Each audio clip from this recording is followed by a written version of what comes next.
Merci. La parole est à Monsieur Christian Hutin. Oui, merci Monsieur le Président. Ma question s'adresse à Michel Delaunay sur le même thème.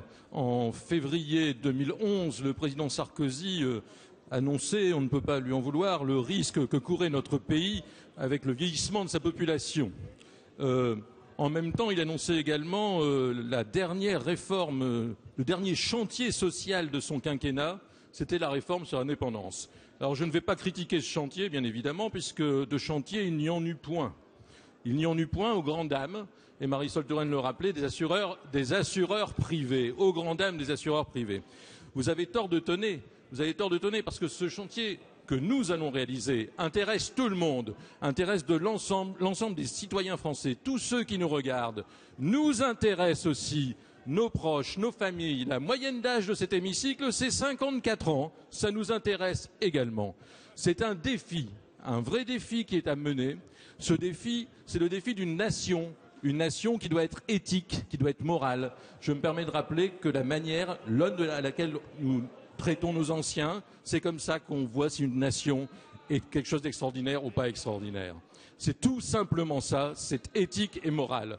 Ensuite, c'est un défi. Ce défi, il sera intergénérationnel, c'est important. C'est le défi aussi de la santé publique, parce que c'est tout le long de la vie qu'il faut le suivre, du plus jeune au plus ancien. Et puis pourquoi ne pas le dire? Ce sera aussi une manière de créer des emplois. C'est un moyen de créer des emplois pour les plus jeunes.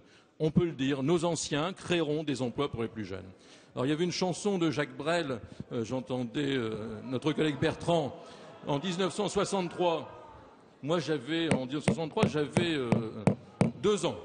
Donc en 68, j'ai jeté assez peu de pavés. Et la chanson parlait de la pendule qui ronronne dans la cuisine des vieux. La pendule de Nicolas Sarkozy a dit non. Merci. La pendule, la nôtre va dire oui. Maintenant, merci. On vous attend, Madame la ministre. La parole est à Madame la ministre déléguée chargée des personnes âgées et de l'autonomie, Michel Delaunay. Vous avez raison, monsieur le député, nous ne pouvons pas méconnaître plus longtemps le bouleversement radical que constitue l'allongement de la vie. Et vous l'avez noté, la réforme de la perte d'autonomie est d'ores et déjà inscrite dans la loi de financement de la sécurité sociale. Et ce que nous allons faire, aucun gouvernement dans aucun pays ne l'a fait. Une loi portant une vision globale du champ de l'âge, de la fin de la vie professionnelle à la fin de la vie. Et c'est une loi complète en 3 volets, une loi 3A que nous construisons dès aujourd'hui. Premier A, anticipation et prévention avec la mise en place d'un calendrier de santé permettant le dépistage et la palliation des petites pertes d'autonomie et des fragilités. La dépendance n'est pas inéluctable, elle dépend de nous et nous y travaillons et c'est plutôt une bonne nouvelle. Deuxième volet, adaptation des logements, de l'urbanisme, des modes de déplacement à l'allongement de la vie.